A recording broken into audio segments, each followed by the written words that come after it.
ভোর ৫:৫৫। রাতের আধার পেরিয়ে দিনের আলো সবেমাত্র উকিঝুঁকি মারতে শুরু করেছে। কাকডাকা ভোরে আড়মোড়া ভেঙে সবে জেগেছে নিত্যদিনের ব্যস্ত নগরী। হঠাৎ এক বিকট শব্দে থমকে যায় আশেপাশের নগরী।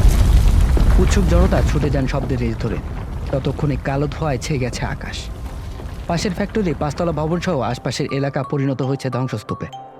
চারদিকে ছিটকে পড়ে আছে স্বজনদের নিথর দেহ। কান্নায় ভেঙে পড়েছে গোটা নগরী। ১০ই সেপ্টেম্বর ২০১৬ এমনই এক বিভীষিকাময় ঘটনার সাক্ষী হয় ট্রাম্পাকো ফয়েলস লিমিটেড নামের প্রতিষ্ঠানটি। এই বিস্ফোরণের পেছনের কারণ কি? দেশের একমাত্র প্যাকেজিং প্রতিষ্ঠানের কেন এই দুর্দশা? এর পেছনে দায়ী কি কেবলই কর্মচারীদের অবহেলা, নাকি লুকিয়ে আছে অন্য কোনো রহস্য? আজকের ভিডিওতে আমরা এমনই কিছু কারখানা দুর্ঘটনা নিয়ে আলোচনা করতে যাচ্ছি। তবে চলুন আর দেরি না করে শুরু করা যাক আজকের আয়োজন।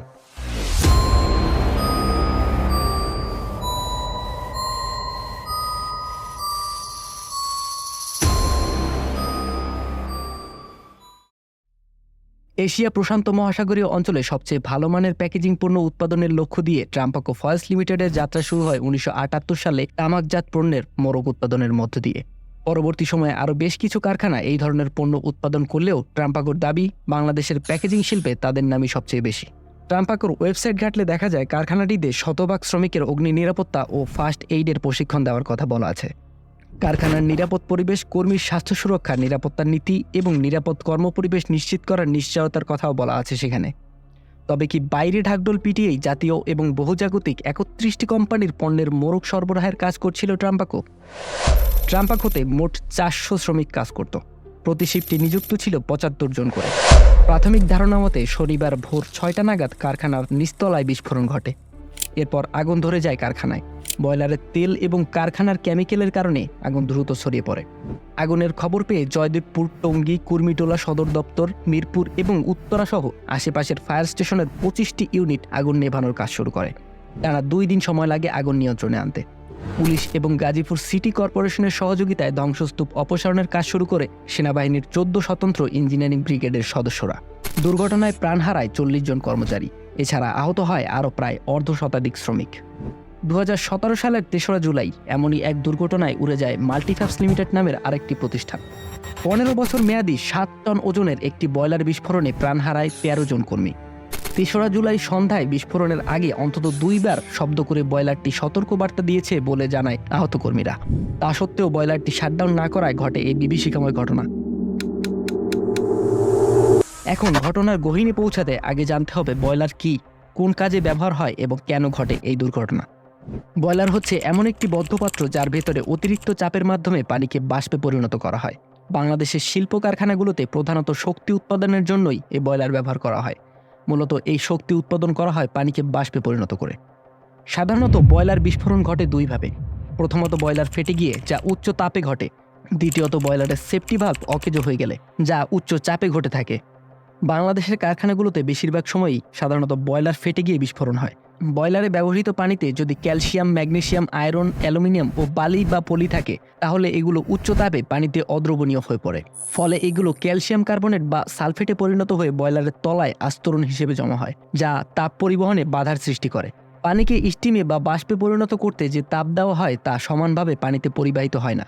সেজন্য পানিকে স্টিমে বা বাষ্পে পরিণত করতে অতিরিক্ত তাপ প্রয়োগ করতে হয়। দীর্ঘদিন এই প্রক্রিয়া চলতে থাকলে বয়লার তৈরির মেটাল তার তাপ সহন ক্ষমতা ধীরে ধীরে হারাতে থাকে। একসময় তাপ সহ্য সীমার বাইরে চলে যায় এবং বয়লার তলা ফেটে গিয়ে বিস্ফোরণ ঘটে। দ্বিতীয়টির ক্ষেত্রে উৎপাদিত বাষ্পের চেয়ে এর ব্যবহারের পরিমাণ কম হলে সেফটি ভালভ অতিরিক্ত বাষ্প দ্রুততার সহিত বের করে দিতে পারে না। ফলে বয়লারের বাষ্প জমে অতিরিক্ত চাপের সৃষ্টি হয়। বয়লারের চাপ সহ্য ক্ষমতা ছাড়িয়ে গেলেই বিস্ফোরণ ঘটে। তাছাড়া ত্রুটিপূর্ণ ভালভও এর জন্য দায়ী হতে পারে। প্রত্যেকটি বয়লারের সেফটি প্রিকশন হিসেবে একটি ফিউজেবল প্লাগ লাগানো থাকে। তাপমাত্রা অতিরিক্ত বেড়ে গেলে প্লাগটি গলে গিয়ে একটি ছিদ্র তৈরি হয়, যেখান থেকে ছিদ্র পথে বাষ্প বের হতে পারে কিংবা দপ করে শব্দ করে অপারেটরকে সতর্ক করে দেয়। তাছাড়া প্রেসার বেশি হওয়ার পরেও সেফটি ভালভ যদি ওপেন না হয় কিংবা ময়লা জমে বাল্বটি বন্ধ হয়ে যায়, তাহলেও এই দুর্ঘটনা ঘটতে পারে। বয়লার বিস্ফোরণ ঘটা কোনো দৈব বা প্রাকৃতিক ঘটনা নয়। এটি সম্পূর্ণ কারখানা ব্যবস্থাপনা ও নিয়ন্ত্রণকারী সংস্থার অবহেলা, অব্যবস্থাপনা এবং অদক্ষতার ফল। তবে কি ঘটেছিল সেদিন ট্রাম্পাকোতে? দুর্ঘটনার পরে তিতাস কর্মকর্তারা জানান ট্রাম্পাকোতে 2টি বয়লার ব্যবহার করা হলেও তাদের কেবলই 2 টনের একটি বয়লার ব্যবহারের অনুমোদন ছিল। কর্তৃপক্ষকে না জানিয়েই 1.2 টনের আরেকটি বয়লার বসিয়েছিল তারা। শিল্প মন্ত্রণালয়ের অধীন প্রধান বয়লার পরিদর্শকের কার্যালয়ের একজন সদস্য বলেন, ট্রাম্পাকো কারখানায় 2টি বয়লার এবং একটি থার্মোফ্লুইড হিটার ছিল। তারা একটিমাত্র বয়লার ব্যবহার করত এবং দুর্ঘটনার পরেও কারখানাতে 2টি বয়লারই অক্ষত ছিল। বয়লারের কারণে নয়, অন্য কোনো কারণে বিস্ফোরণ হয়েছিল কারখানাটি। তবে কি সেই কারণ? বিস্ফোরক অধিদপ্তরের নকশা বিশ্লেষণ করলে দেখা যায়, কারখানা এলাকার পূর্ব পাশে যেখানে দ্রব্যাদির মজুদাকার দেখানো হয়েছে সেখানে 5 মিটারের নিরাপত্তা বলয় রাখতে বলা হলেও পুরো এলাকা জুড়েই কেমিক্যাল মজুত করা হতো। তাছাড়া বয়লার অধিদপ্তরের কাগজপত্র ঘাটলে দেখা যায় কোম্পানিটির একটিমাত্র বয়লারের অনুমোদন থাকলেও সেখানে বয়লার ছিল 2টি। তদন্ত টিমের রিপোর্টে দেখা যায় বিস্ফোরণের পরেও সেখানে 2টি বয়লার ও একটি অয়েল হিটার পরিলক্ষিত হয়। তবে মেইনটেন্যান্স ইনচার্জের সহযোগিতায় গ্যাসের আরএমএস রুম পর্যবেক্ষণকালে দেখা যায় গ্যাসের সঞ্চালনকারী আরএমএস রুম অর্থাৎ যেখানে গ্যাস রাইজার স্থাপন করা হয়েছিল তার কোনো অস্তিত্বই নেই। আরএমএস রুম সহ অফিস ভবনের অধিকাংশ ওয়ালই ক্ষতিগ্রস্ত হয় সবচেয়ে বেশি। তবে কি সত্যি বয়লার বিস্ফোরিত হয়েছিল সেদিন? অ্যাক্টোজোর মাল্টিফ্যাপস কোম্পানির কেস স্টাডি ঘাটলে দেখা যায় 3রা জুলাই 2017-তে ডাইং ইউনিটের বয়লার সেকশনটি চালু করা হয়। কারখানার 4তলা ভবনের নিচতলায় ডাইং এবং ফিনিশিং সেকশনে এবং দ্বিতীয় তলায় নিটিং সেকশনে 80 থেকে 90 জন শ্রমিক কাজ করছিল। এই ভবন সংলগ্ন একটি টিন শেডে 7 টন এবং 10 টনের 2টি বয়লার ছিল। ঘটনার দিন সকালে এই বয়লার দুটি চালু করা হয়। সন্ধ্যা 7:15টার দিকে 60 টনের বয়লারটি হঠাৎ করে বিকট শব্দে বিস্ফোরিত হয়। তবে ট্রাম্পাকোর শ্রমিকদের বয়ানে দেখা যায় ভিন্ন মত। সকাল 6টা নাগাদ শিফট শেষে বের হওয়ার সময় শ্রমিকদের অনেকেই গ্যাস বের হওয়ার শো শো শব্দ শুনতে পায় বলে জানায়। প্রতি শিফটে আনুমানিক 60 থেকে 70 জন শ্রমিক কাজ করতেন ট্রাম্পাকোতে। 10 সেপ্টেম্বর ভোরে তৃতীয় শিফট শেষ হওয়ার সময় সকাল আনুমানিক 5:55-র দিকে কারখানার দায়িত্বে থাকা শিফট ইনচার্জ সুভাষচন্দ্র দাস, যিনি ঘটনাস্থলে নিহত হয়েছিলেন, তিনি কোম্পানির ঊর্ধ্বতন কর্মকর্তা মোহাম্মদ আবু হানিফের ফোনে যোগাযোগ করে জানান যে কোম্পানির প্রবেশপথে তিতাস গ্যাস কর্তৃক স্থাপিত সাব স্টেশনের রাইজার থেকে গ্যাস লিকেজ হচ্ছে। তারপর জনাব আবু হানিফ তখনই তার ফোন থেকে তিতাস গ্যাস কার্যালয়, জয়দেবপুর এবং ঢাকা অফিসে সকাল 5:55 থেকে 6:50 পর্যন্ত বিষয়টি অবগত করার চেষ্টা করেন। কিন্তু অত্যন্ত দুঃখের বিষয় যে কারো পক্ষ থেকেই বিষয়টির উপর গুরুত্ব দেওয়া হয় না। দুর্ঘটনার সূত্রপাতের সময় অর্থাৎ যে সময় এক শিফটের লোক কারখানা থেকে বের হচ্ছিল এবং পরবর্তী শিফটের লোক কারখানায় প্রবেশ করছিল, তখন বের হওয়া শ্রমিকদের জবানবন্দি থেকে জানা যায় সিকিউরিটি রুমের পাশে অবস্থিত গ্যাস রাইজার থেকে গ্যাস লিকেজের শো শো শব্দ শুনতে পাওয়া যাচ্ছিল। পরবর্তীতে বিস্ফোরণের পরে পুড়ে যাওয়া বয়লার রুমের রক্ষিত বয়লার পর্যবেক্ষণ করলে দেখা যায় যে আসলে বয়লারে কোনো বিস্ফোরণ হয়নি, শুধুমাত্র আগুনের তাপে এর বাইরের আবরণ এবং কিছু ফিটিং অ্যাক্সেসরিজ পুড়ে গেছে। দিনটি ছিল ঈদুল আজহার আগে কারখানার শেষ কর্মদিবস এবং এর আগের দিন ছিল শুক্রবার সাপ্তাহিক ছুটির কারণে ওই এলাকায় অনেক কারখানাই বন্ধ ছিল। এছাড়া ঈদুল আজহার কারণে টঙ্গীর বিসিক এলাকার অনেক কারখানাই অনেক দিন আগে থেকেই বন্ধ হয়ে গিয়েছিল। ফলে স্বভাবতই ওই এলাকায় তখন গ্যাসের ব্যবহার কমে যাওয়ার কারণে গ্যাসের প্রেসার বা লোড ছিল একটু বেশি।